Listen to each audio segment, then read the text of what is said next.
Boa noite, galera. Iniciando nossa aula de Pena 1, dia 28/5, Santa Cruz. Hoje esse negócio tá meio bombardeado, mas vamos que vamos. Boa noite, gente.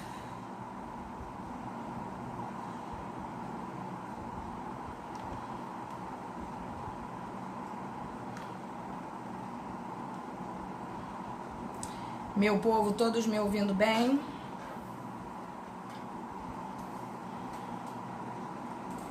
Pois é, menino, eu não sei, hoje parece, Thiago, que tá tudo bugado.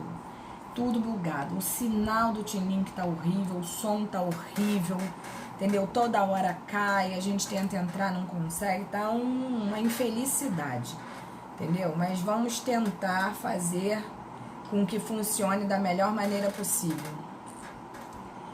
Nosso materialzinho, vou tentar falar mais alto, viu, Thiago? Nosso material, nós paramos exatamente aonde?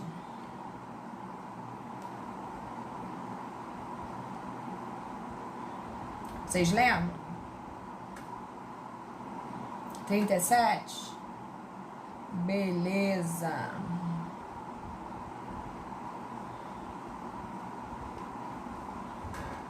Princípio da consunção, né? Beleza. Bom, antes de nós começarmos na nossa aula, eu vou ter a conversa com vocês que eu tive com todas as turmas praticamente. Como é que vocês estão em relação ao entendimento da matéria? E quando eu falo entendimento da matéria, não é especificamente a minha.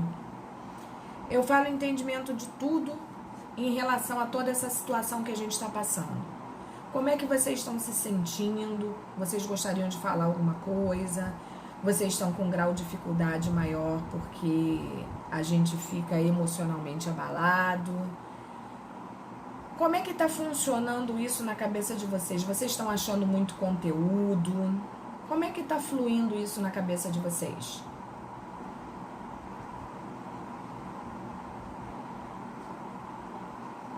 Beleza.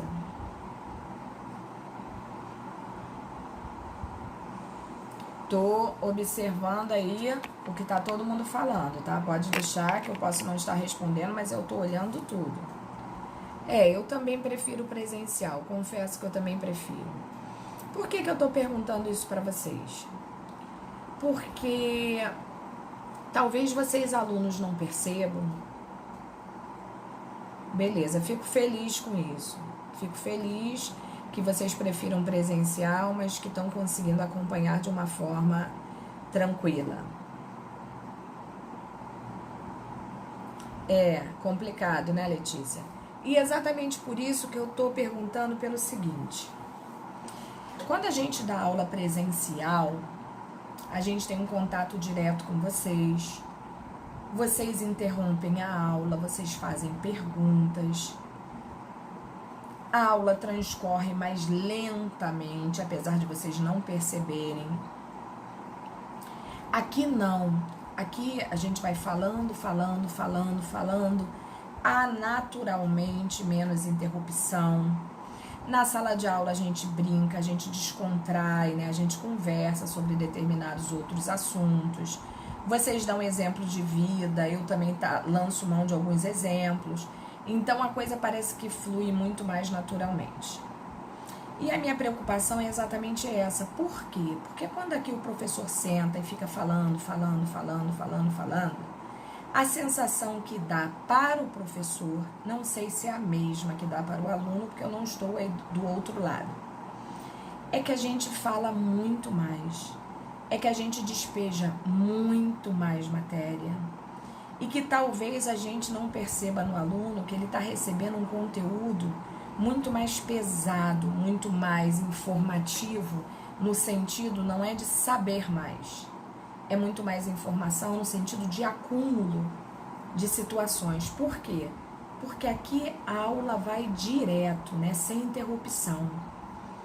Então, às vezes eu tenho a sensação que meus alunos estão assim meio desanimados, meio arriados, entendeu? Realmente por toda essa situação que a gente vem passando. Então, minha preocupação em relação a isso é muito pesada, entendeu? Por isso que eu tô fazendo questão de perguntar a vocês sobre tudo isso que a gente tá passando, tá? E gostaria muito que vocês se sentissem à vontade, para falar para mim, professora, não entendi. Professora, dá para dar 5 minutos para tomar um café, ir ao banheiro, qualquer coisa. Obrigado, Thiago, de verdade, obrigado. Valeu mesmo. Então, assim, eu gostaria que vocês ficassem muito à vontade em relação a isso. Inclusive, eu ando conversando até com outros professores. E é muito complicado porque a gente não consegue um contato direto, né? Mas eu agora vou estipular, eu, Paula, nada tem a ver com os outros colegas. Obrigada, Letícia, de verdade. Mas eu agora, assim, quando eu perceber que a minha turma está cansada, porque o professor percebe, obrigada, Júlia, o professor percebe, independente de ter chegado o tempo ou não, eu vou limitar o nosso conhecimento daquele dia, naquele momento. Entendeu? Porque a turma de vocês nem tanto, mas eu venho percebendo esse peso muito grande em outras turmas, sabe? Talvez vocês não demonstrem tanto, mas sintam. Então, quando vocês se sentirem cansados, eu quero que vocês se sintam assim, em condição de tranquilidade, de falar para mim, professora, a gente já não aguenta mais, tem como a senhora parar por aqui. Eu não quero realmente criar esse cansaço em vocês, tá? Confesso que estou muito feliz, nossa matéria está em dia, não tem problema nenhum, mas eu peço essa clareza de vocês comigo, tudo bem? É só a título de preocupação mesmo, podem acreditar. Porque não adianta eu tacar matéria em vocês, não adianta, se vocês não estiverem deglutindo isso de forma natural. Tudo bem? Então, beleza. Então, vamos lá no nosso slide 37. Slide 37, princípio da consunção. Inclusive, acho que foi essa turma na semana passada que teve muita delicadeza comigo. Ok, Rafael. Muita delicadeza comigo, acho que foi essa turma aqui que eu passei mal, entendeu? E agradeço a vocês. Muito obrigada pela compreensão, por tudo. De coração. Muito obrigada. Então, vamos lá. Princípio da consunção. Quando a gente fala de princípio da consunção, nós estávamos falando exatamente, né, das 4 situações, né, do conflito aparente de normas. Nós chegamos a explicar como tentar resolver, né, quando existe um conflito aparente de normas, e daí nós vimos que existem 4 situações específicas das quais a gente pode se valer para tentar resolver melhor esta situação. Nós explicamos o princípio da especialidade, nós explicamos o princípio da subsidiariedade e agora nós vamos explicar o princípio da consunção. Dentro de todo esse trâmite aí que nós já falamos. Então, o princípio da consunção, ele diz o que pra gente? Provém de 2 possibilidades. Quando um crime é meio necessário ou normal fase de preparação de outro crime. Ora, como é que a gente faz em relação a isso? Casos: a consumação absorve a tentativa, esta absorve o ato preparatório, o crime de lesão absorve o crime de perigo, o de homicídio absorve o de lesão corporal, o furto em casa absorve a violação de domicílio. Então, observemos o que acontece com esse princípio da consunção. Vamos pegar o furto ali e a violação de domicílio. Ou homicídio e lesão corporal, como vocês queiram. Mas vamos pegar os 2. Esse princípio da consunção, ele diz o que pra gente? Quando existe um conflito em como se resolver, vê se melhora aí, Adriele, em como se resolver tal situação, o que a gente tem que fazer? Beleza. O crime maior absorve crime menor. E aquele crime que é ato preparatório, que sem ele não teria como ocorrer o outro, ele será absorvido. Por exemplo, eu estou com uma arma para matar alguém. Tem como eu matar alguém sem ferir esse alguém, sem lesionar este alguém? Não. Então, se eu der um tiro numa pessoa, antes dela morrer, ainda que ela morra quase que imediatamente, antes dela morrer, eu ocasionei a ela uma lesão corporal com a perfuração daquele projétil. Então, observem bem. Eu não tenho como fazer essa pessoa pagar por 2 crimes, tá? Um seria lesão corporal, o outro o homicídio. Se um é meio para que eu consiga o fim do outro. Eu não tenho como matar uma pessoa a tiros sem lesioná-la. Então, o que acontece? Ele responderá pelo crime maior, absorvendo o crime menor. Uma vez que o crime menor é meio para que eu cometa o crime fim. Deu para entender isso aí?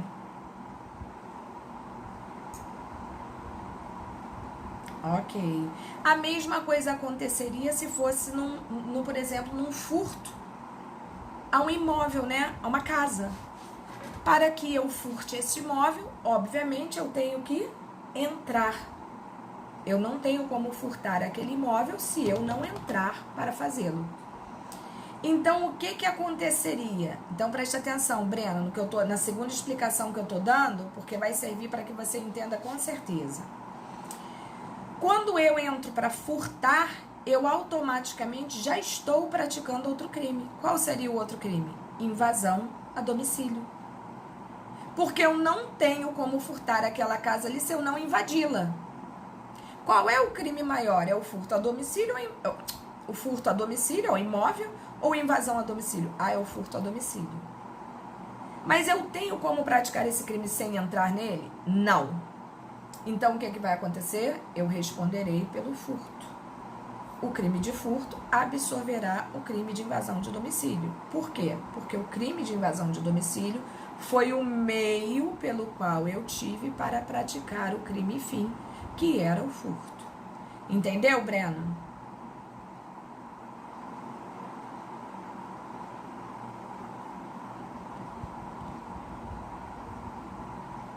Breno?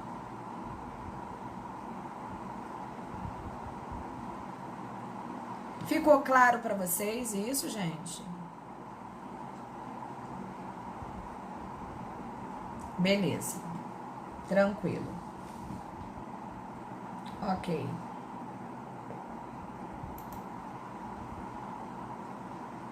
Agora vamos ver a segunda situação. Nas situações de antefato e pós-fato impuníveis. Olha o que o nome diz. Antefato, fato anterior. Pós-fato, fato posterior. E quando a gente fala de impuníveis, é porque a tese nos diz o quê? Que nenhuma coisa nem outra vai mudar na situação em si. Antefato é a situação antecedente praticada pelo agente com o intuito de ensejar o fato criminoso. Como, por exemplo, a invasão de domicílio. Pós-fato é o exaurimento do crime principal praticado pelo agente, não tendo como haver punibilidade. E óbvio que não. Vocês lembram quando eu expliquei a linha do intercrimes para vocês? Vocês lembram disso ou não? Que eu disse que o exaurimento seria um plus dado ao crime, pois o crime já tinha ocorrido. Lembram disso? Que eu botei até uma folhinha aqui para vocês? Então, o exaurimento, que é o pós-fato, também não muda em nada o contexto do crime. Ele é só um aproveitamento daquilo que já está sendo feito. Beleza aí, gente?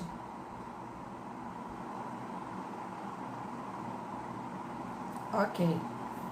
Então, continuando aqui, ó. Ocorre, por exemplo, quando uma pessoa furta um bem e depois o vende. Ora, O que é furtar alguma coisa? Furtar é subtrair. Não muda nada se eu subtrair para mim, ou se eu vendi, ou se eu dei, o crime já foi praticado. E o vender só seria um plus do qual eu ganharia um dinheiro. Mas, na verdade, o crime eu já pratiquei. Esta venda não constitui crime autônomo, ou seja, não constitui outro crime, pois se considera um desdobramento normal a venda de um produto de crime, caracterizando-se apenas um fato posterior impunível do crime de furto, sendo por esse o quê? Absorvido. Tranquilo?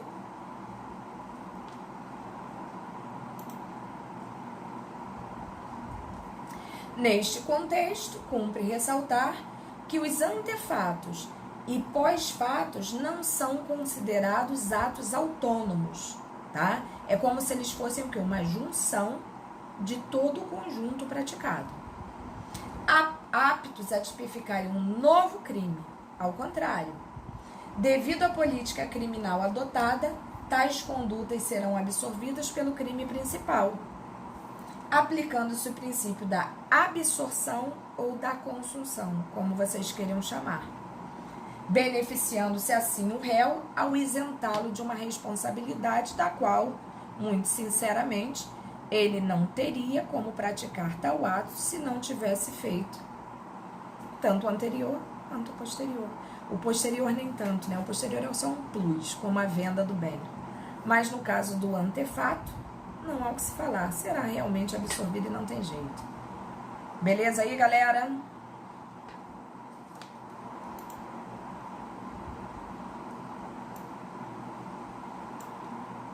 E aí, chegamos no princípio da alternatividade. O último princípio para se resolver esse conflito aparente de normas, né? E esse princípio nos diz o seguinte: decorre da ação múltipla ou de conteúdo variado? Não, Letícia, ele paga. Claro que ele paga, ele não pode ficar impune. Ele não vai pagar por uma segunda atitude. Por exemplo, ele furtou. Para furtar aquela casa, ele tem que entrar na casa. Ele não tem como praticar o ato se ele não fizer a invasão a domicílio.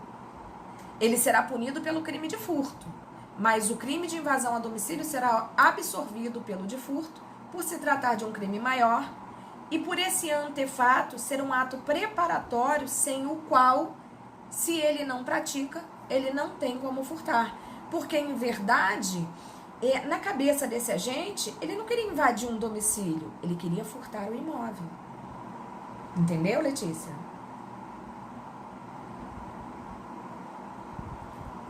Beleza. Princípio da alternatividade. Decorre da ação múltipla ou de conteúdo variado, como nós acabamos de falar aqui. Como nos crimes plurinucleares, em que o tipo incriminador prevê mais de uma conduta em variados núcleos diferenciados, sendo que será punido por uma única modalidade criminosa. E o maior exemplo que a gente tem disso para dar para vocês são, no caso, alguns artigos que existem, por exemplo, na lei de tóxicos ou de drogas, como vocês queiram, tá? Onde disponibiliza vários núcleos, né? É uma situação plurinuclear, olha o nome, vários, plurinuclear, mas que ao final só obedecerá a este princípio, uma vez que, apesar de vários núcleos, o agente só será punido por um ato. E conhecida como lei de drogas, tem vários verbos de conduta, mas o crime é o mesmo. E o exemplo eu coloquei aí para vocês, artigo 33 da lei de drogas, né? Importar, exportar, remeter, preparar, produzir, fabricar, adquirir, vender, expor à venda, oferecer, ter em depósito, transportar, trazer consigo. Olha quantos núcleos existem neste artigo. Cada atividade daquela dali é um núcleo criminoso. No entanto, o que o artigo fez? Ele colocou as várias condutas em uma situação apenas, porque em verdade nada muda. Qualquer atitude daquela ali levará o cara a ter praticado o quê? A questão do tráfico de entorpecentes. Então, a gente tem que ter muito cuidado com isso. Porque eu não tenho como condenar, professora, mas ele importou, exportou, remeteu. Tá bom. Ele tomou, praticou vários atos diferenciados, mas com o mesmo crime. Nesse sentido, ele responderá por um só. Porque eu não tenho como condenar ele 3, 4 vezes pela mesma situação no mesmo ato. Entenderam isso?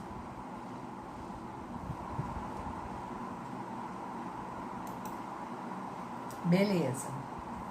Então, dando sequência aí, ó. Não se pode compreender o mecanismo de aplicação da lei penal sem que antes se recorra ao princípio da legalidade. E agora nós entramos numa outra situação que nada tem a ver com aqueles 4 princípios do conflito aparente de normas, tá? Agora nós entramos no princípio da legalidade, que é um princípio que possivelmente vocês já conhecem, apesar de ser penal 1. Vocês já viram isso em Introdução ao Estudo do Direito.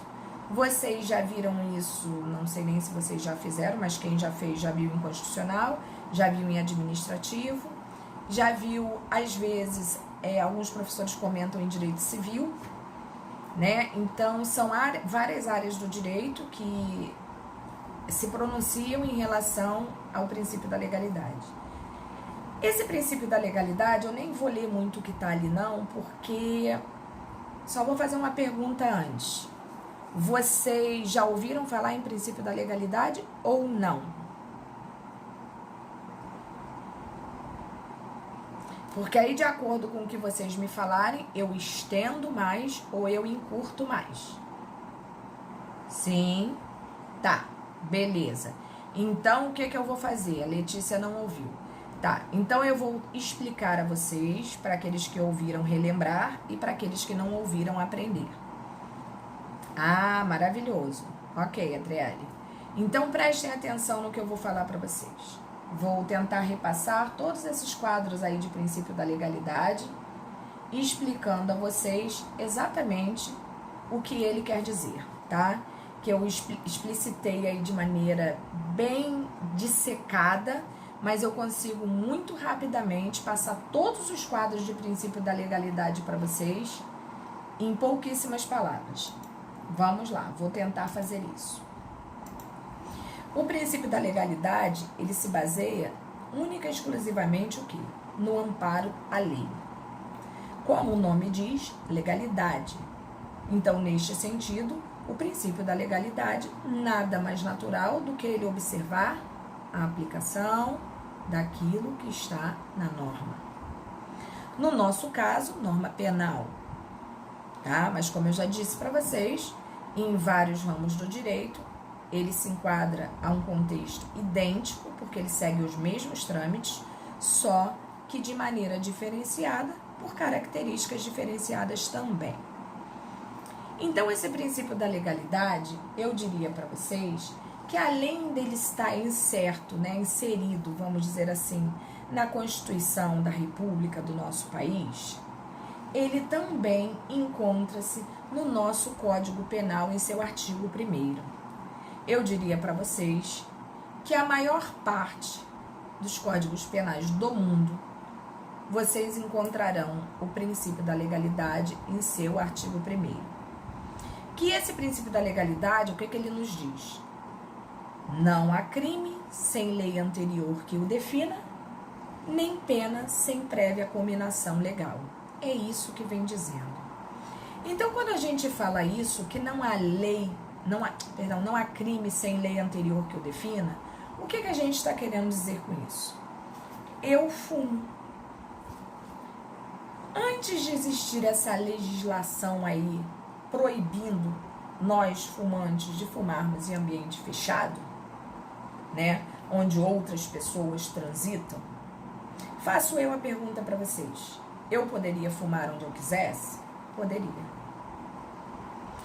Inclusive, como essa lei não é uma lei muito antiga, eu diria para vocês que nós, professores que atuamos há bastante tempo, eu conheço vários amigos que fumavam dentro de sala de aula, inclusive alunos também fumavam, e era uma coisa muito comum.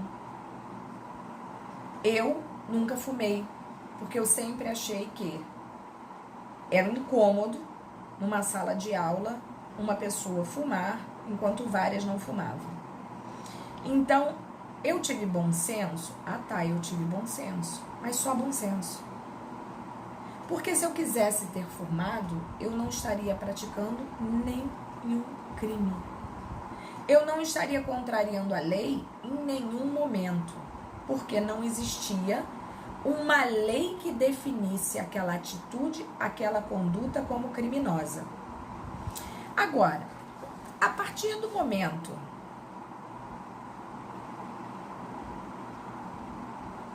perfeito, Tiago, é exatamente isso.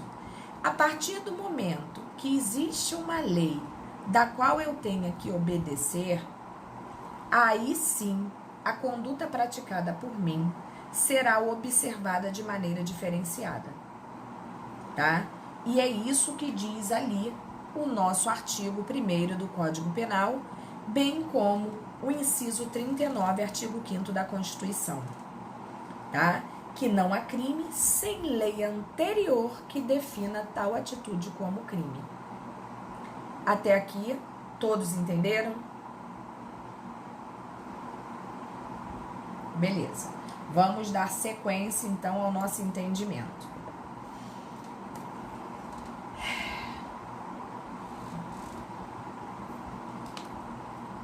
Vou passando aqui os quadrinhos, do qual eu já expliquei, tá, gente? Depois, se vocês quiserem voltar lá, vocês podem até voltar, e se tiver dúvida, me pergunta.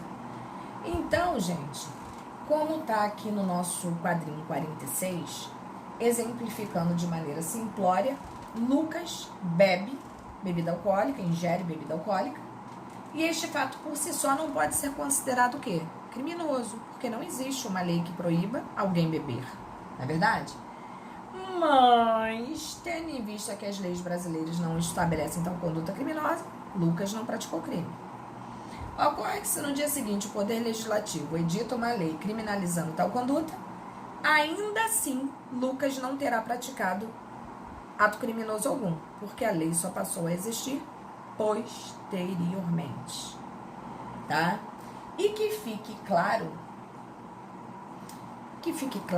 para vocês que querem ser penalistas, não esqueçam jamais que nenhuma lei penal retroagirá a data da conduta para malefício do réu, como eles chamam em mala parte, tá? A lei não alcançará a pessoa para prejudicá-la. Botem isso na cabeça de vocês. Jamais. Professora, mas por que a senhora está falando isso? Se o princípio da legalidade diz que se o ato praticado anteriormente por mim, não existindo lei, como essa lei posterior pode vir me afetar? Ah, tá bom. Então agora vamos mudar tudo. Essa lei não afetará, porque se a conduta que você praticou ainda não existia uma lei colocando aquilo ali como criminoso, você não praticou crime nenhum. Agora, se vamos piorar tudo, para a gente passar esses quadrinhos da legalidade todo, vamos piorar tudo. Vamos supor que o ato que eu tenha praticado seja crime, como, por exemplo, lesionar alguém. Vamos dizer que eu tenha pego um pedaço de pau e batido nas costas de alguém, lesionei aquela pessoa. Vamos supor que a pena para esse tipo de crime praticado por mim seja uma pena de 5 anos de reclusão. Supondo, tá, gente? Vamos supor que seja de 5 anos. Aí eu sou condenada eu vou presa. E aí, 5 anos lá dentro. Mas vem uma nova lei sobre o mesmo assunto. E diz assim: 5 anos para quem dá paulada nas costas dos outros é muita coisa dentro de uma cadeia. Vamos fazer o seguinte: vamos mudar essa pena para 3 em vez de 5? Tá bom. Eu já estava presa, já tinha sido condenada pela lei que vigia naquele tempo, que era de 5 anos. Recebi minha sentença, já estava cumprindo. O que vocês acham que vai acontecer comigo com essa nova lei que foi lançada aí?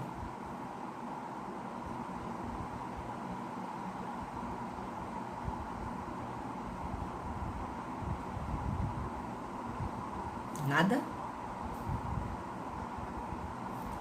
Eu serei alcançada? Serei alcançada sim, Keila. Serei alcançada sim.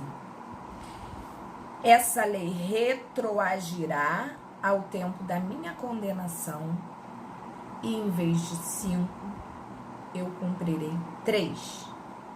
Porque a lei penal retroage em benefício do réu. Então não tenham dúvida disso. Ela retroagirá em benefício do réu. Piorando tudo. Pratiquei essa conduta aqui. 5 anos, depois fui beneficiada para 3. A lei me alcançou.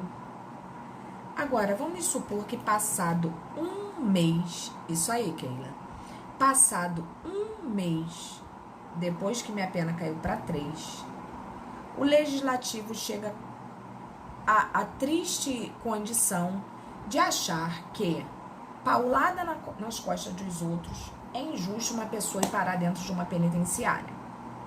E aí, então, resolve que aquela atitude praticada por mim, aquela conduta praticada por mim, não mais é considerada crime.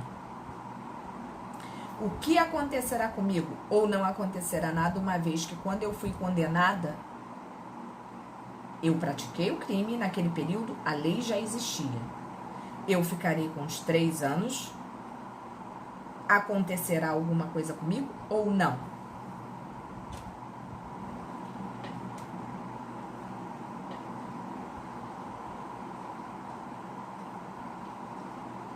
Continuarei com os 3 anos? Eu não acabei de falar para vocês que a lei retroage em benefício do réu? Serei solta sim. Se aquilo que era considerado crime deixou de ser crime, por que eu tenho que continuar presa? Não justificaria tal prisão. Da mesma forma que não justificaria tal prisão se no momento da minha conduta não existisse lei que definisse aquilo como crime. Sempre favorecerá. Piorando tudo, mesmo já condenada, Gislaine, piorando tudo, Tiago é muito engraçado, piorando tudo, como não poderia deixar de ser, porque essa é a minha cara, vamos supor que eu esteja presa, com a paulada nas costas que eu dei na pessoa, peguei 5 anos, diminuíram para 3, e eu fui beneficiada, porque a lei, em benefício do réu, ela vem. Aí, Elton, aí o que acontece? O legislativo percebe que, não, paulada nas costas, 5 anos só, 3 anos só? Não. Mudamos a partir de hoje para 7. Quem der paulada nas costas dos outros vai cumprir 7 anos. E aí, gente, eu 5, passei para 3 e agora foi para 7. O que acontecerá comigo? Nada. Exatamente, nada. Fico nos 3. Porque a lei não retroage em malefício do réu. Sei, Gislaine, sei. É o que a gente chama assim, ó. A lei não retroage e mala partem. Ou seja, contra quem está lá, né? O condenado. Ela só retroagirá em bona parte. Entenderam isso aí? Isso é o princípio da retroatividade da lei penal, tá? Então, vamos lá.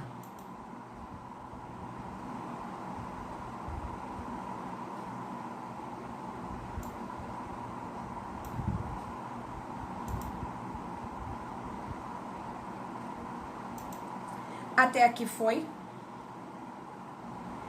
Não, gente, não é sempre favorece o malfeitor, gente. Isso é para todo mundo, pode ser benfeitor também. Não é isso. É um cúmulo. Vocês são estudantes de direito. Aceita que dói menos.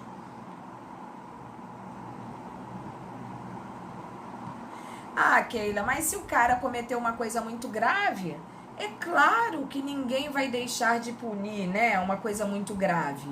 Ninguém, se bem, né, que, sei lá. Mas em tese, ninguém vai deixar, por exemplo, um crime de homicídio passar em branco. Um crime de homicídio jamais será o quê? Extinto, né, como uma situação de normalidade.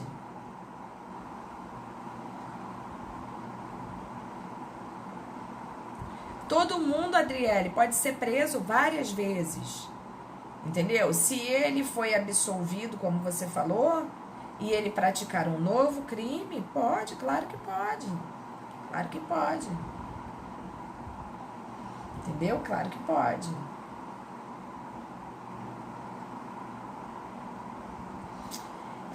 Aí são outros critérios, entendeu, Adriele? É critério de idade, por motivo de doença, dependendo da defesa feita. Agora o Tiago resumiu, Tiago, é isso aí. É isso aí. Dos critérios adotados, da tese adotada pela defesa, entendeu? Quando a gente não consegue por um lado, a gente vai pelo outro. A lei tem brechas, né? E como brechas, a gente tem como trabalhar. Existem situações que a gente não consegue a liberdade, mas a gente consegue uma diminuição de pena. Outras nem tanto. Tem situações que realmente a gente só tenta melhorar a condição do preso, porque não tem muito o que fazer. É tudo, cada caso é um caso, cada defesa é uma defesa. Entendeu? Vamos lá. Eu já falei para vocês que a elaboração das normas incriminadoras é a função exclusiva de lei e que no caso do direito penal principalmente é o nosso legislativo a nível federal. Falei também que a aplicabilidade da lei no caso criminal, principalmente, depende do Estado, né? É o Estado que pode aplicar a sanção penal naqueles que infringem a norma. Isso eu acho que já está bem claro na cabeça de vocês. E, finalizando aqui pelo menos o slide 48, esse princípio nos torna imune à arbitrariedade do Estado, pois ninguém será punido sem motivo previsto em lei. Lógico, o princípio da legalidade, né? Ou seja, toda atuação do Estado deverá previamente ser pautada em condutas descritas em matéria editada pelo Poder Legislativo. Óbvio, senão o Estado acabaria por achar que punir cidadão, qualquer um, por qualquer motivo, seria uma coisa natural. Então não é assim, né? Nós estamos falando de liberdade. E liberdade é um direito constitucional consagrado, obviamente, se é constitucional, em nossa Constituição. Então, não é um preceito que a gente deva descartar como se fosse um palito de picolé. Então, realmente, o Estado precisa desse freio e, para tanto, deve respeitar o princípio da legalidade. O que a gente tem que ter em mente, principalmente com o princípio da legalidade, é que não é só seguir a lei. Seguir a lei é o básico dos básicos. A gente pode fazer qualquer atitude que não esteja proibida por lei. Tá? Qualquer atitude que não esteja proibida por lei, ainda que antiética, não é considerado crime. Então é isso que a gente tem que se alertar. Não é só seguir a lei, é não contrariar a lei, tá? Porque seguir a lei, normal. Contrariar a lei é que gera esse tipo de situação. Então, podemos concluir que medida provisória, decreto, portaria ou qualquer outra norma que não seja pelo Poder Legislativo não pode gerar punição a ninguém. É isso que eu quero que vocês tenham em mente. Até aqui, tudo bem?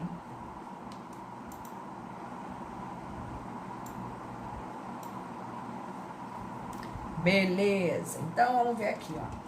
Aí vem nosso slide 50, falando sobre o princípio da anterioridade da lei penal, que é exatamente sobre o que nós falamos aqui, né? Pelo princípio da anterioridade da lei penal, não há de se falar em violação à lei sem que antes seja editada pelo Poder Legislativo. Nós já falamos disso. E aí...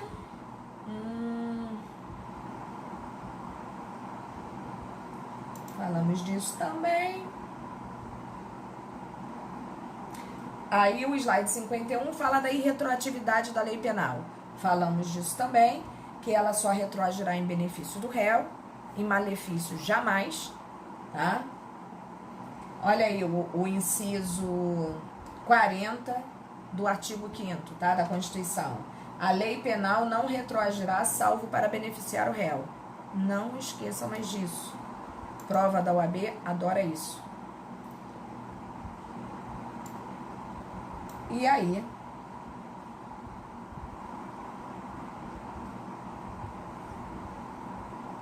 vem aí o artigo 2º, né, que diz o quê? A lei posterior que de qualquer modo favorecer o agente aplica-se aos fatos anteriores, ainda que decididos por sentença condenatória transitada em julgado. Foi a pergunta que a minha colega fez aí. Mesmo depois de condenado? Ah, mesmo depois de condenado. Se é para benefício do réu, manda ver. É isso aí. E fechando aí o princípio da legalidade, nosso último quadrinho, que é o 53, podemos concluir que o princípio da legalidade no direito penal é um limitador da atuação do Estado, nos garantindo como direito individual que o Estado só poderá agir em conformidade com a lei, punindo apenas condutas consideradas infrações penais. E, obviamente, nós já sabemos que as infrações penais são formas genéricas, né, de falar que uma pessoa infringiu a lei. E que dentro daquilo que é considerado infração penal, nós temos os crimes, que podem ser chamados de delito também, e temos as contravenções penais. Todas essas situações enquadradas como uma infração penal. Aquelas previamente determinadas pelo devido processo legislativo, nos dando, ao menos na teoria, a certeza de que não haverá arbitrariedade da atuação do Estado. Ficou claro para vocês o princípio da legalidade ou não?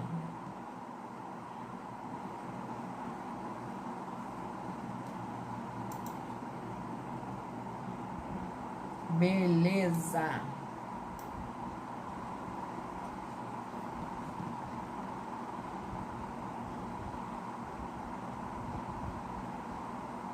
Não, pode relaxar com isso, Tiago, porque na verdade a reserva legal é um desdobramento do princípio da legalidade, entendeu?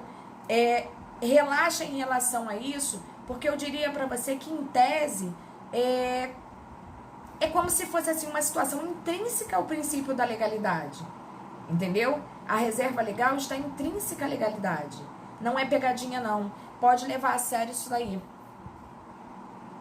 É só um desdobramento. Tranquilo ou não?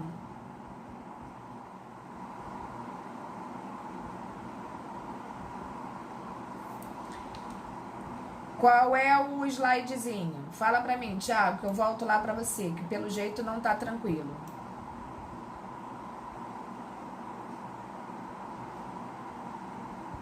Qual é o slide, Thiago?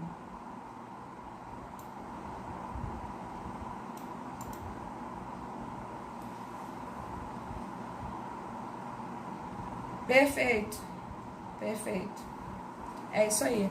Não vai cair essa questão do desmembramento, não, porque na verdade quase chegam a se confundir aí nesse sentido. Mas se você me falar o slide aqui, eu dou a aplicabilidade para você.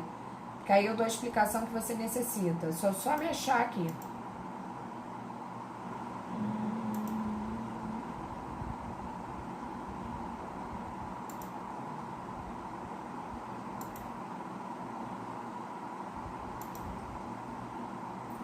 Ah, tá, achei, Thiago, achei.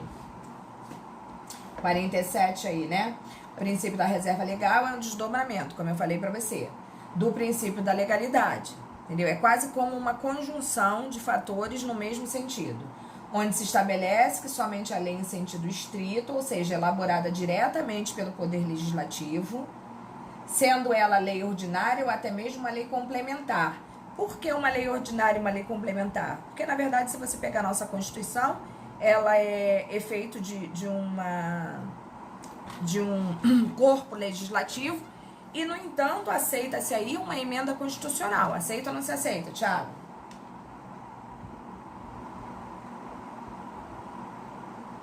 Sim. Então, neste contexto, ela tem uma mesma origem legislativa, entendeu? Que no nosso caso, em direito penal, só pode ser efetuado pelo legislativo a nível federal. Tá me entendendo? Então, neste contexto, por este desdobramento, se permite uma situação que é, como você falou, em sentido estrito.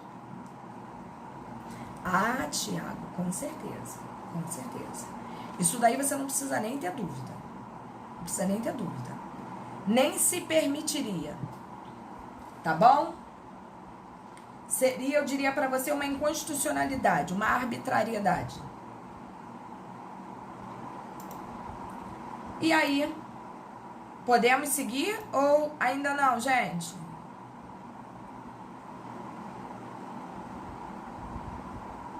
Beleza. Então, vamos lá. Limites temporais, espaciais e pessoais quanto à aplicação da lei penal. Slide 54, para quem tá perdido aí, hein? A lei penal de um Estado soberano vige em todo o seu território nacional. Contudo, visando o combate eficaz à criminalidade, a lei pode ser aplicada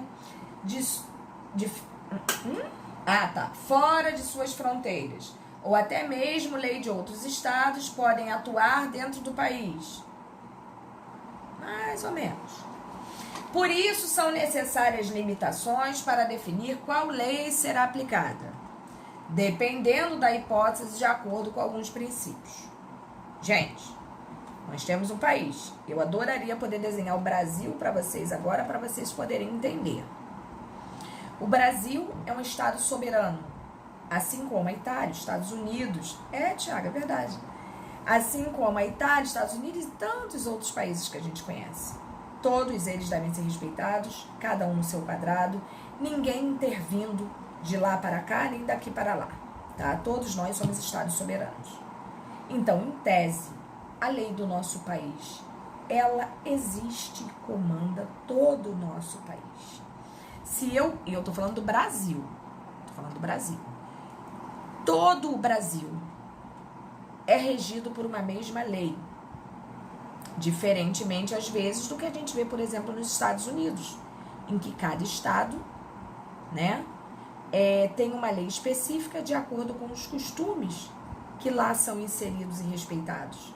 Tanto é que o direito no Brasil é escrito e o direito nos Estados Unidos é um direito consuetudinário, baseado em costumes. Aqui não. Aqui, se eu cometo um crime no Ceará, eu serei penalizado igualzinho se eu cometer o mesmo crime no Rio de Janeiro, em Minas Gerais, em São Paulo. É por aí. Tu já tá muito adiantado, hein, Thiago? Tô gostando de ver. Isso daí virou um maior modismo, sabia, Thiago? É uma palavra bonita, né? As pessoas agora estão mais... Parabéns pra você, hein? Parabéns de verdade. Manda ver que tu vai arrebentar. Então, vamos lá. Então, observem, gente. Observem que aqui, como nós falamos, a lei penal de um Estado soberano vige em todo o seu território nacional. É isso que inicialmente vocês têm que ter na cabecinha de vocês. Âmbito da eficácia temporal da lei penal. A lei penal tem sua amplitude desde a sua entrada em vigor até a sua revogação. Ou seja, ela tem uma vida, né? Ela começou aqui, vem caminhando, até ela morrer. E geralmente uma lei morre como? Quando surge outra lei sobre o mesmo assunto. Acho que explodiram alguma coisa aqui perto, não é possível. Não sei se vocês escutaram o barulho.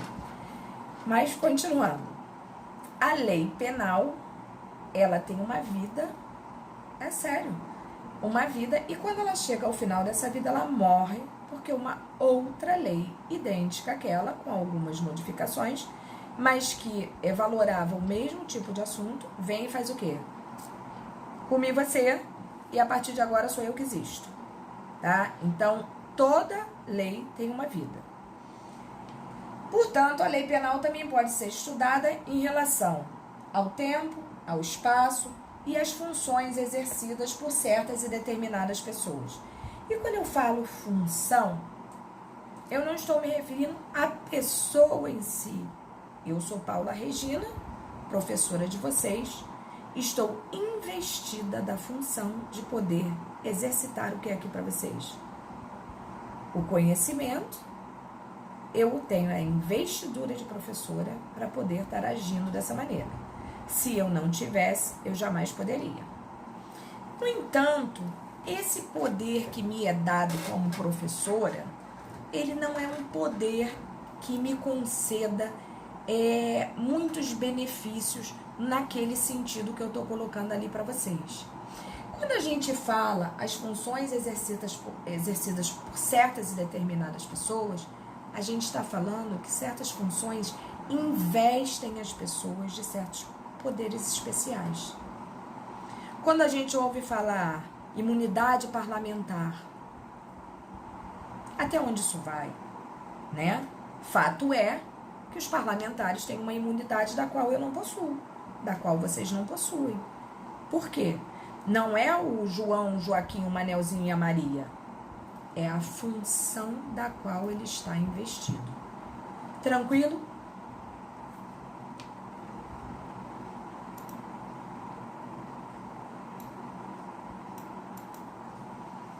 Beleza. Então, sigamos aqui, ó.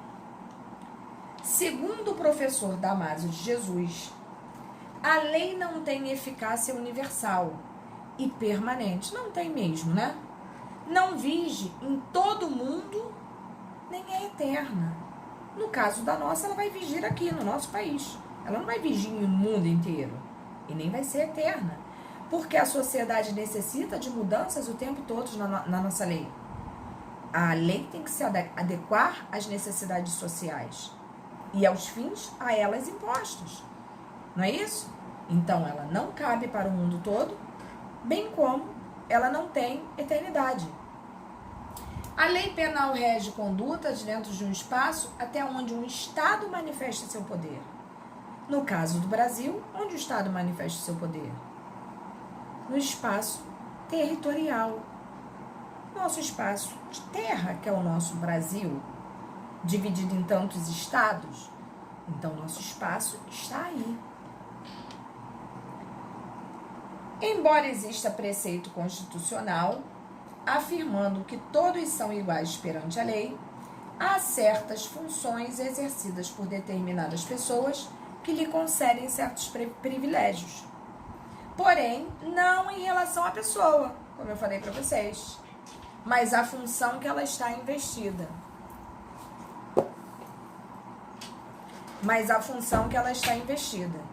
Então, neste sentido, nós já sabemos o quanto isso pode afetar diretamente a investidura da qual ela possui naquele momento. Da eficácia da lei penal no tempo. Do nascimento e revogação da lei penal. Nós acabamos de falar sobre isso, vamos dar só uma passadela aqui, né?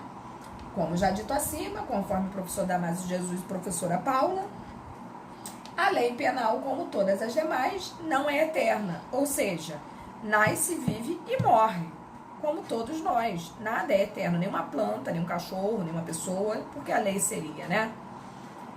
Ela se apresenta em 4 fases principais, que são sanção. Não sei se vocês lembram em sala de aula que eu expliquei isso a vocês, que a sanção é ato exclusivo do presidente da República, isso eu estou falando a nível federal, né, a nível estadual, governador, e a nível municipal, prefeito. Chocolate com café, gente, vocês deveriam provar, além de uma canelinha aqui dentro. Então, prestem atenção. A sanção seria o primeiro ato da existência de uma lei. O Poder Legislativo manda para o Executivo a apreciação da sanção e do veto, que é ato exclusivo do presidente, e no nosso caso tem que ser o presidente, e o presidente tem 15 dias úteis para sancionar ou vetar aquele projeto de lei. E aí se dá ali o trâmite da sanção. Significa o ato pelo qual o presidente da República aprova e confirma uma lei. Com ela, a lei está completa, porém, para tornar-se obrigatória, necessita ser promulgada e publicada. Exato. Para a sanção, Adriele, para ele apreciar úteis.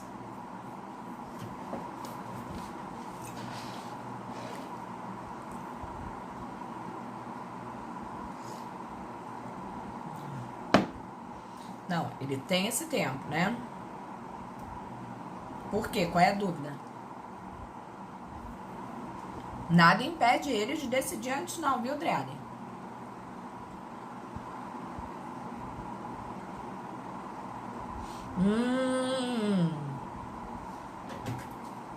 Adriane, então, só para que você entenda melhor. Ele pode sancionar, como ele pode vetar. Se ele vetar, ele pode vetar parcialmente ou totalmente. Assim como ele pode sancionar tacitamente ou expressamente. Expressamente, dentro do prazo que lhe é dado a lei, ele vai lá e sanciona. Mas vamos dizer que ele pegou esse projeto de lei e colocou na gaveta e esqueceu. E aí passou o lapso temporal que ele tinha para poder solucionar aquilo ali. O que vai ser feito com aquele projeto de lei que ele esqueceu na gaveta? Será sancionado da mesma maneira. Por quê? O direito entende que quem cala consente. E aí só a gente dá o nome de sanção tácita, que é aquela pela qual ele calou, ele não sancionou nem ele vetou, então entende-se que sancionada está. Entendeu?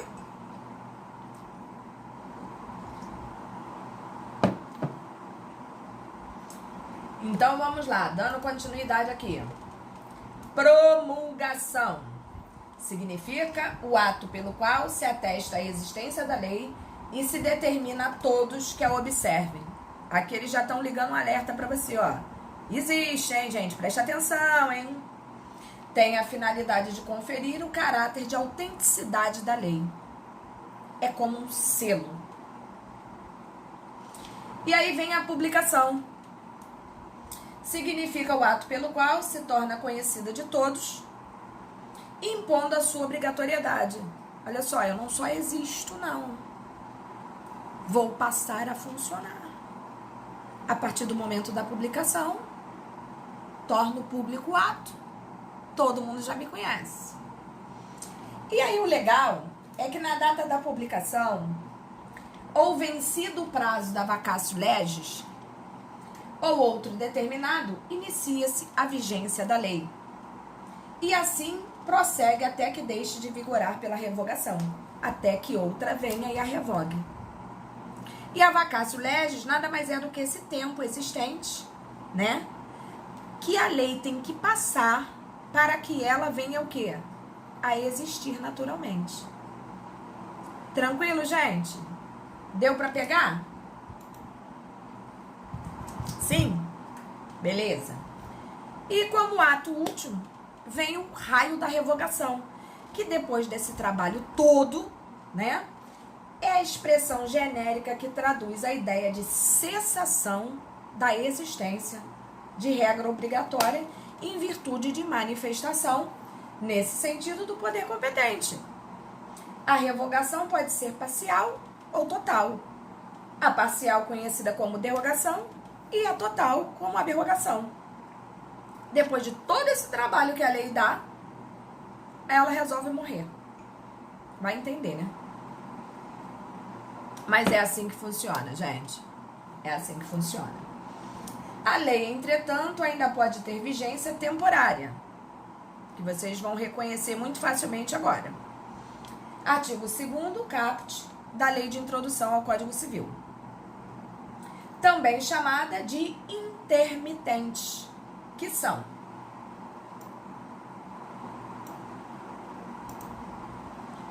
temporárias. Muito simples da gente entender. É tão fácil, tão fácil. Olha eu tacando peso nas costas de vocês, que ninguém vai ter dúvida. São as leis temporárias que já trazem pré-ordenada a sua data de expiração. Expiração quer dizer o quê? A data do término. Ela tem data para começar e ela tem data para terminar. Por isso o nome dela é lei temporária. Tempo. É estipulado um tempo. Quando vai terminar e quando vai começar. Vamos lá que eu vou tirar a tua dúvida, Keila. Exemplo. É criada uma lei temporária que define como crime fumar cigarro por 30 dias. Passam-se os 30 dias e a vigência dessa lei termina. As pessoas que fumaram no tempo da vigência da lei responderão pelo crime. Tranquilizou a mente aí, Keila?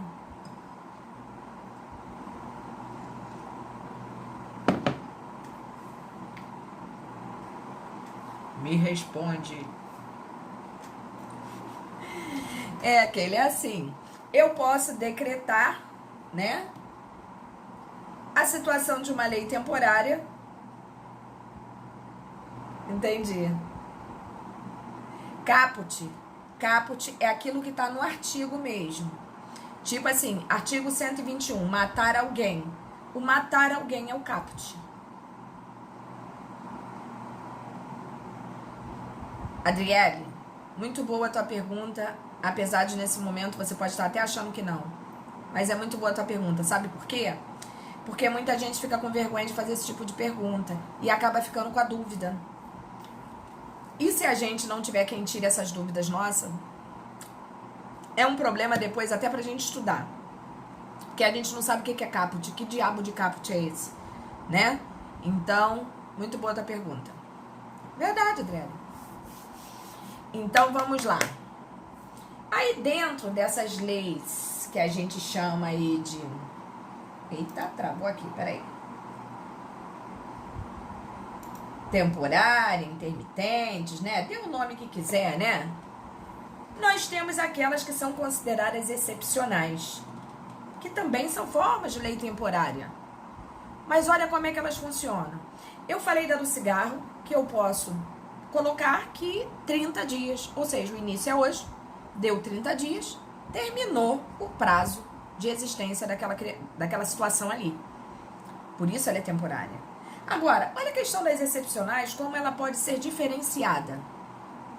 São leis temporárias em que a sua eficácia está ligada à duração das condições que as determinam, como, por exemplo, guerra e epidemia. Tá lembrando alguma coisa a vocês nesse momento?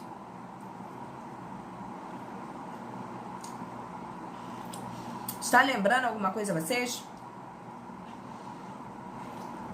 Na verdade, Ezequiel, se a gente parar para analisar, o uso da máscara nem é uma lei, nem é um decreto mesmo. Mas, em tese, poderia ser sim. E se você encarar por um outro contexto, é. Por quê? Porque determinada situação vai se utilizar até quando houver necessidade. Até quando a situação se mantiver. Então é muito complicado, né? Mas, ao mesmo tempo, tão simples. Porque tanto aquela que tem um prazo estipulado, quanto aquela que está estipulado por uma situação de condição, que a gente não sabe o fim, ambas vão acabar porque são temporárias. Não existe condição eterna. E depois que essa temporariedade findar, ela não tem mais validade nenhuma. Eu diria para vocês que é quase que uma autorrevogação. Elas se autorrevogam. Elas não precisam de uma lei nova para que elas venham a deixar de existir. Lockdown. Como se pode observar, o término da vigência dessas leis não depende de revogação por outra lei. Por lei posterior, não há a menor necessidade. Fugindo à regra geral, porque o certo é, para que uma lei morra, outra tem que vir e versar sobre a mesma questão para que aquela dali seja engolida pela nova. E aí, lei posterior revoga lei anterior, torna sem efeito. No caso das temporárias, não. Elas não necessitam desse preceito. Por quê? Consumado o lapso da lei temporária ou cessadas as circunstâncias determinadoras das excepcionais, cessa sua vigência. Fala-se, então, em autorrevogação. É como se elas fossem o quê? Autossuficientes. Tranquilo isso aí? Vai terminar normalmente. É isso aí, Thiago. Perfeito.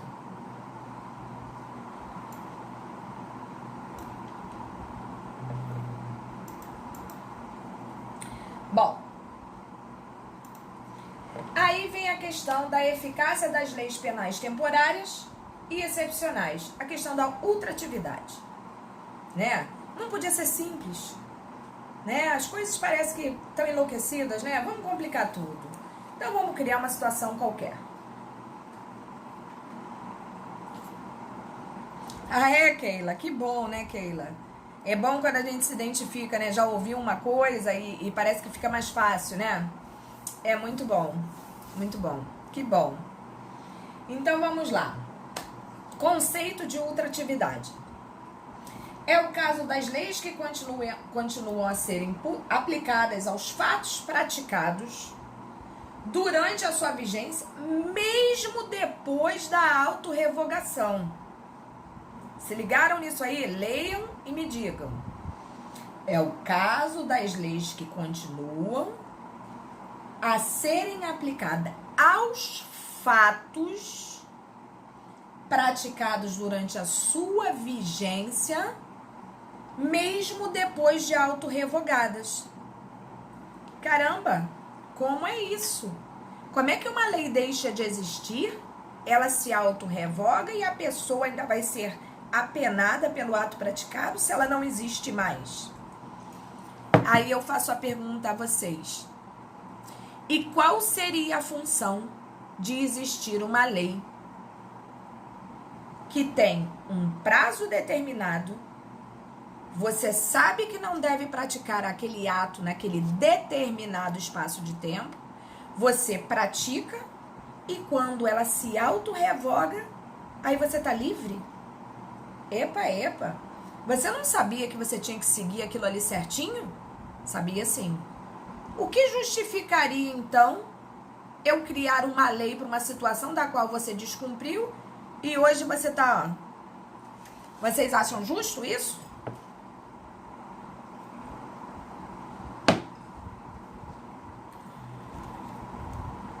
Ninguém quer responder, né? Estão com medo.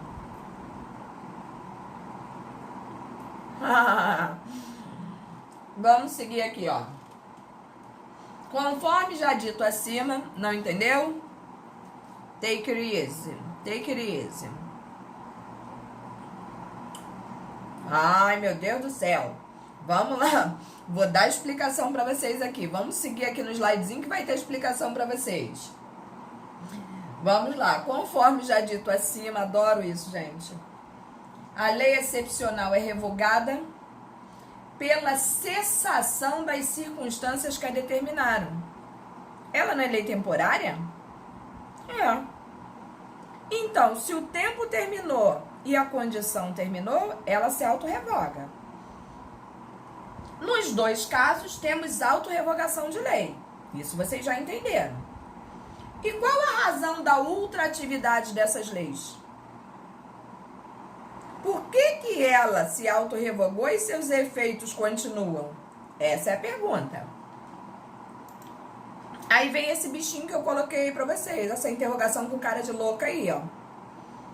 Para impedir que, tratando-se de leis previamente limitadas no tempo, possam ser frustradas as suas sanções por expedientes astuciosos no sentido de retardamento dos processos penais.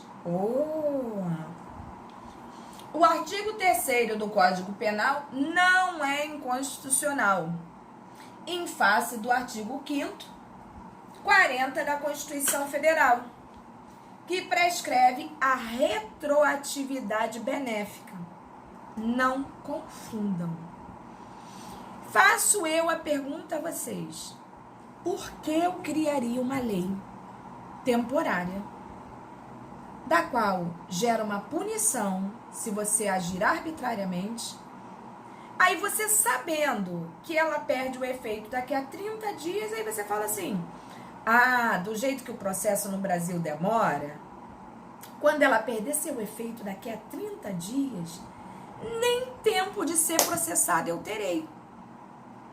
E aí, meu amigo, imagina o caos que se instauraria, não só socialmente falando, como no próprio judiciário, se isso fosse verdade. Vocês acham justo? Você não sabia que você tinha que obedecer?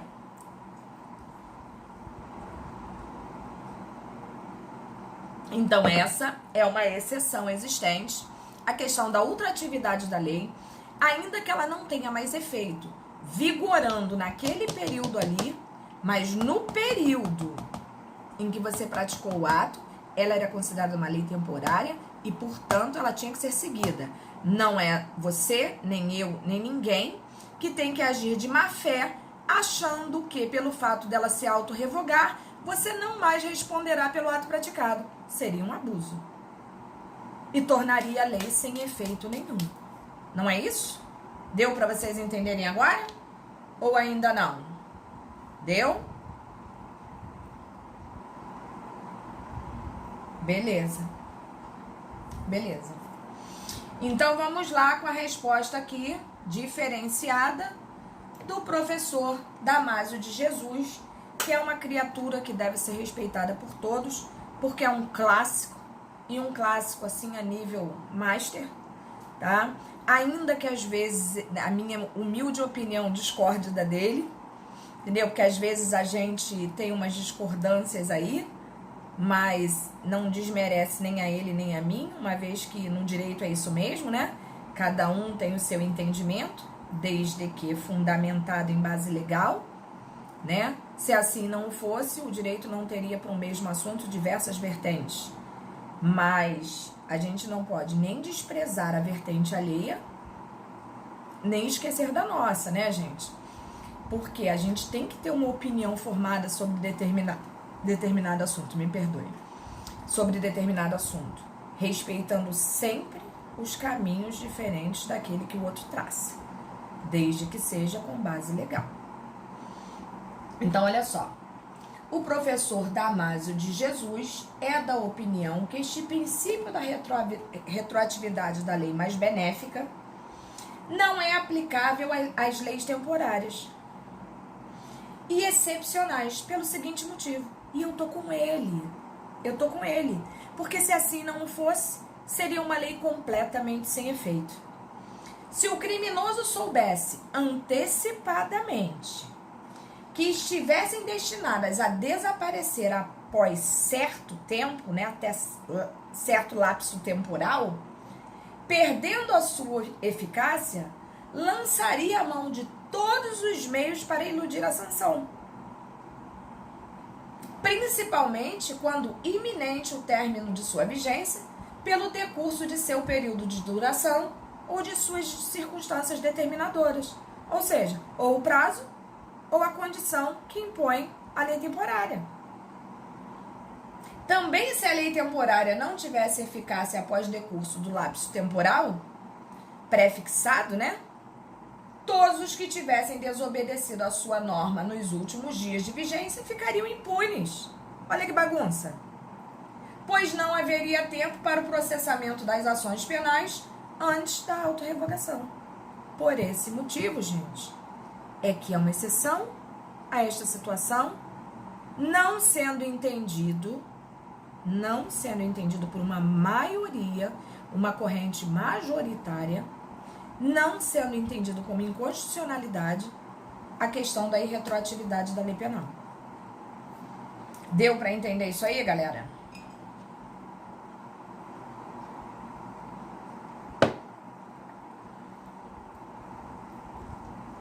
Beleza. Fico feliz por vocês. E por mim, né? Claro.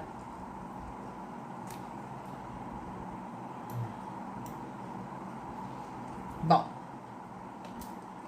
Dos conflitos de lei penais no tempo. Estamos bem ainda para continuar? Ou já estão cansados? Beleza. Eu vou dar pelo menos, então, até o slide 70, tá bom? E depois a gente cessa a aula. Dos conflitos... Ai, Jesus, Kívia. Suporta aí mais um pouquinho, Kívia. Só mais um pouquinho, pouquinho. Deixa eu ver o que eu posso fazer para manter o equilíbrio.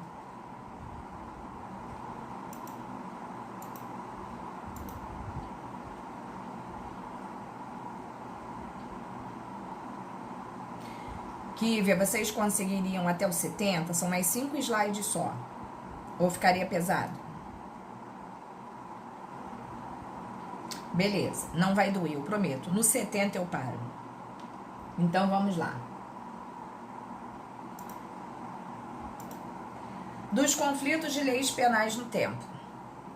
Desde que a lei entre em vigor até que cesse a sua vigência, rege todos os fatos abrangidos pela sua destinação. Entre esses dois limites, entrada em vigor e cessação de sua vigência. Já falamos disso para caramba, né? Pela revogação, situa-se a sua eficácia. Assim, não alcança os fatos ocorridos antes e depois dos limites extremos. Não retroage, nem tem ultratividade. É o princípio tempus rege actum, tá? Exatamente isso tudo que nós já conversamos anteriormente. Que ela tem o tempo de vigência, que deve ser respeitado, e que, em regra, ela não retroage, né? Nem a questão da ultratividade também não pode ocorrer a regra. No entanto, em situações específicas, como no caso do benefício ao réu, ela retroagirá para benefício, para malefício jamais. E a questão da ultratividade se dá no sentido, principalmente, de leis excepcionais, né? No sentido das leis temporárias, não somente excepcionais, que está dentro do contexto de temporárias. Então, quanto a isso, eu acho que está claro pra gente, acho que vocês entenderam perfeitamente, eu fico satisfeitíssima. No entanto, pode ocorrer que um crime iniciado sob a vigência de uma lei tenha seu momento consumativo sob de outra. Não podia ser fácil, né? Como resolver a situação? Qual a lei a ser aplicada? A do tempo da prática do fato ou a posterior? Isso é fácil de responder. Surge, pois, um conflito de leis penais no tempo e a necessidade de princípios para solucioná-lo. Temos, assim, 2 princípios que regem os conflitos de direito intertemporal. Vamos conhecê-los, né? Ai, Jesus, cadê você? Bom, primeiro, o da irretroatividade da lei mais severa. Eu não disse que era fácil? Nós não já aprendemos isso? A lei mais severa, ela não retroagirá para malefício do réu. Continuamos na mesma tecla aí. E o da retroatividade da lei mais benigna, que nós também já sabemos, né? Então ficou fácil pra gente resolver essa questão. A lei mais benigna prevalece sobre a mais severa, prolongando-se além do instante de sua revogação e retroagindo ao tempo em que não tinha vigência. É ultrativa e retroativa. Essas duas qualidades da Lex Mitchell recebem o nome de extratividade. Não tenham dúvida, seja retroagindo, indo, vindo, voltando, não sei o que, parará. Sempre em benefício do réu funcionará. Em malefício, jamais. Ela não retroage em malefício, mas ela retroage em benefício. A exceção aqui é a questão da ultratividade quanto às leis temporárias. No mais, nada. Em relação à lei mais severa, aplica-se o princípio da não extratividade, e que se compõe dos princípios da irretroatividade e da ultratividade. Princípios que nós acabamos de estudar. Pergunta-se, com base nos dois princípios, só para fechar a nossa aula bonito, A pratica um crime sobre a vigência da lei X, que comina a pena de reclusão de 1 a 4 anos. Por ocasião do julgamento, passa a viger a lei Y, do julgamento, regulando o mesmo fato e impondo a pena de reclusão de 2 a 8. Qual a lei a ser aplicada? A anterior mais benéfica ou a posterior mais severa? E aí vem aquele bichinho pensante e dá a respostinha pra gente, porque ele é legal. A lei mais benigna prevalece sobre a mais severa, prolongando-se além do instante de sua revogação ou retroagindo ao tempo que não tinha vigência. Ui! Perceberam, então, que independente de qualquer coisa, sempre prevalecerá a lei mais benéfica. Tranquilo isso, galera?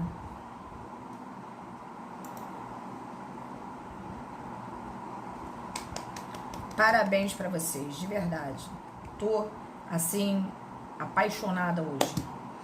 Entendeu? Quero realmente parabenizá-los. Obrigada, Júlia. É isso que vale pra gente, né? Vamos encerrar hoje, anotem pra mim, porque a gente passa uma semana louca, né? Então anotem pra mim que nós paramos na 7-1. Não é um bom número, mas pelo menos é um número que a gente não esquecerá. Obrigada, Letícia, obrigada. Tá? Então nós paramos aí das hipóteses de conflito de leis penais no tempo, né? Dando aquela explicaçãozinha básica que ali está. Olha, beijo no coração de vocês. Obrigada, amor. Obrigada, Gislaine. Obrigada, gente. Beijo no coração de vocês. Que Deus proteja a semana de vocês. E que semana que vem a gente esteja aqui. Fiquem com Deus. Obrigada, gente. Obrigada. Só foi boa porque vocês são fera.